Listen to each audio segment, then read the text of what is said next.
In 1963, a resident of Cappadocia decided to renovate his house. When he broke through a wall, he found no plumbing, no ordinary opening, but a narrow corridor carved directly into the rock. As he advanced, something that seemed impossible was revealed. An entire city hidden beneath his feet. Tunnels, rooms, staircases, ventilation shafts, warehouses, wineries, schools, and underground churches. A colossal structure, with dozens of levels and the capacity to house thousands of people. It had been there, dormant for centuries, forgotten by time and history. Your name? Derinkuyu.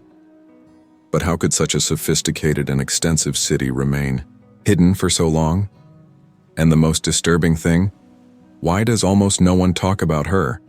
The discovery was not just archaeological, it was theological, geopolitical, and cultural. Among the excavated galleries, clear signs emerged. Early, Christian symbols, carved crosses, hidden chapels, and baptism rooms. The city was a refuge, a sacred shelter, a stone sanctuary built by persecuted hands. It was not a casual work. It was a silent cry of resistance.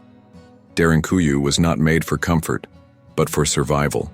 Circular stone doors, weighing hundreds of pounds, could isolate entire corridors. There were ventilation systems that traversed dozens of meters to the surface. The spaces were designed to store food, raise livestock, and even organize religious services. All of this at more than 80 meters depth. It is not known exactly when it began to be excavated, but evidence indicates that Eastern Christians expanded it significantly from the 300th century after Christ, at a time when persecutions intensified in the Byzantine Empire and neighboring regions. The construction of an entire city underground was not an act of spiritual isolation, but of strategic intelligence. Fleeing from armies, fanatics, and abusive taxes, entire communities descended to earth as a way to preserve their faith, their culture, and their children. Derinkuyu is, in this sense, more than stone. It is a living memory of the resistance of a people who preferred invisibility to extermination.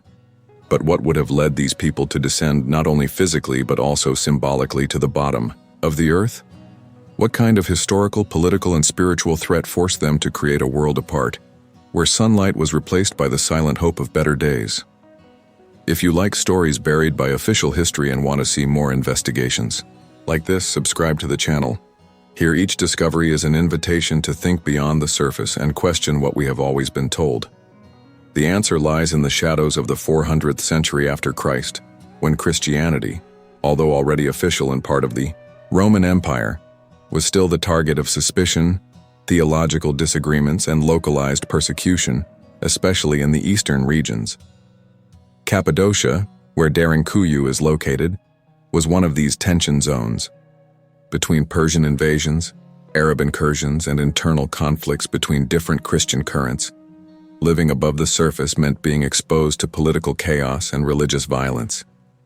Underground refuges were not just a choice.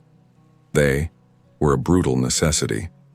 While the church was institutionalized in Rome, Eastern Christians developed faith practices deeply rooted in Jewish tradition, mysticism, and community life. These groups, often called Nicene Christians or Eastern Christians, were marginalized over time, either by Roman emperors who wanted a single doctrine or by Muslims who saw them as an ideological threat. It was these Christians, direct descendants of the first apostolic communities, who transformed Derinkuyu into a model of resilient organization. They created an ecosystem where every inch of land had a function: cooking, praying, teaching, hiding, and resisting. Archaeology has found no riches or treasures in Derinkuyu.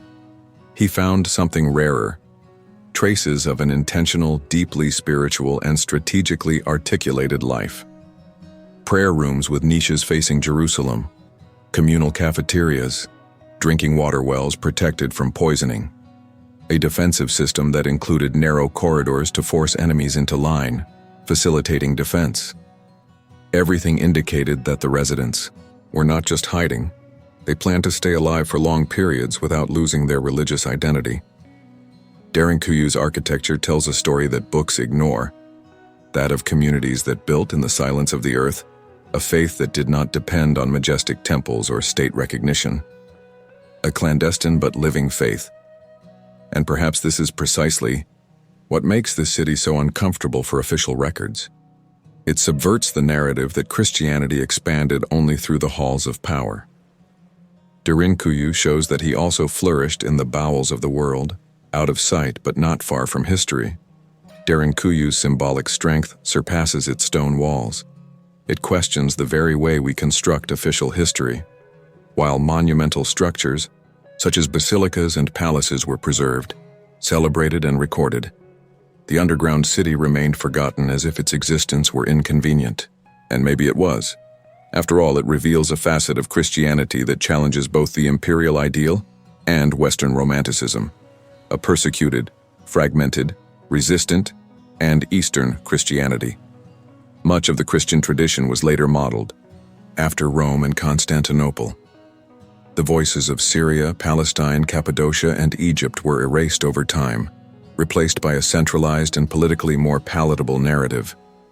This is reflected to this day in the little space given to Eastern Christians in textbooks in universities and even in theological debates. Derinkuyu in this context is an anomaly. It silently screams that there is much more beneath the surface of the story than we often admit. The lack of emphasis on the underground city also comes up against modern geopolitical issues. Today's Turkey, heir to the Ottoman Empire, has a delicate relationship with its Christian roots. Although it conserves and explores archaeological sites as tourist attractions, there is an evident discomfort in dealing with the legacy of the Eastern Christian communities that lived and suffered there. The massacre of Armenians, the exile of Greeks, and the forced Islamization of certain regions contributed to the erasure of cultural vestiges that did not fit into the modern national project. Derinkuyu, in this sense, has become a time capsule that many would prefer not to open completely. Even in the academic field for a long time, Derinkuyu was treated as a geological curiosity or a generic war shelter, without due recognition of its spiritual and historical dimension. Only in recent decades, with the advancement of critical archaeology and discussions about cultural memory, have scholars begun to understand the depth of what was built there. And it's not just about engineering. This is theology incarnated in stone, of resistance engraved in the earth, of a faith that dug the ground to survive. The silence around Derinkuyu is not the result of chance. It is the consequence of centuries of selective neglect. Because by revealing what is hidden, this underground city forces us to face an uncomfortable truth: that the history of the Christian faith is not limited to marble altars, but also to the caves where men, women, and children chose to disappear in order to continue existing. Derinkuyu's existence is not just a relic of the past. It casts an uncomfortable light on the present. In a world where everything needs to be visible, recorded, and exposed, from faith to lifestyle, the underground city represents the opposite, a model of intentional invisibility. Those who lived there understood that survival, at certain times, requires strategic disappearance, not out of cowardice but out of wisdom, not for escape, but for preservation. This logic of invisibility, so present in Derinkuyu, finds surprising parallels today. In times of digital surveillance, ideological polarizations, and dominant narratives imposed by algorithms and media powers, many communities and individuals have chosen discrete forms of resistance. People who do not fit into dominant discourses, or who choose to keep their spirituality out of the spotlight, find, in the story of this underground city, a powerful metaphor. Derinkuyu teaches that there is strength in what is hidden, that there is depth where there is no exposure, and that not everything that is invisible is fragile. Furthermore, the city echoes a universal principle. When surface spaces become hostile, humans find ways to create underground spaces, physical, cultural, or symbolic, where life can continue. Today, these undergrounds manifest themselves in support networks between religious minorities, decentralized digital communities, alternative cultural movements, and even in art that resists outside the market. These are the new Derinkuyus, where you can breathe away from the oppressive gaze of the majority. The most impressive thing is that, even without natural light, these people built a sustainable, functional, and spiritually active living system. This is a reminder that faith, creativity, and survival do not depend on visibility or public validation. They depend on conviction, of a sense of mission that survives even under tons of dirt and oblivion. Derinkuyu, therefore, is not just an archaeological remnant.